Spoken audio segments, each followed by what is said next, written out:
ఎవరిని ఇవ్వాలి డిమార్ట్ లో ఎవరు చేస్తారు రాధాకృష్ణ దమన్ ఆడు ఉంటాడు గుజరాత్ లో.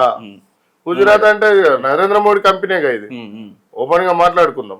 ఇండైరెక్ట్ గా గుజరాత్ లో రత్నదీప్ గుజరాత్, బిగ్ బజార్ అప్పుడు ఉన్నాడు గుజరాత్, అంబానీ ఆదానులు అక్కడ వాళ్ళే. ఇప్పుడు జనాలు మారారు.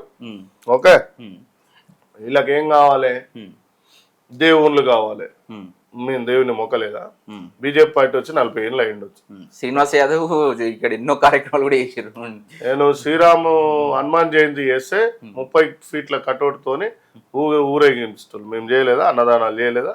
నేను ఇప్పుడు మా గొల్లల కంటే పెద్ద పూజారులు ఎవరు లేరు, దేశంలోనే లేరు. ఏ దేవుని గుడి కాడ మేమే ఉంటాం, అంటే మొదటి దీపం ముట్టించే దాంట్లో. సో మేము మొక్తలేమా? ఇప్పుడు దేవుని అడ్డం పెట్టుకొని రాజకీయం చేయొద్దు. ముస్లింలు అంటారు. కరాచీ బేకరీ తీసేరు. మేము కరాచీ బేకరీలు ఎంత స్కాములు జరుగుతుంది. మరి ఎందుకు ఉండేస్తారు బీజేపీ? నేను కొట్లాడుతున్నారా? అది కొట్లాడారు బయట.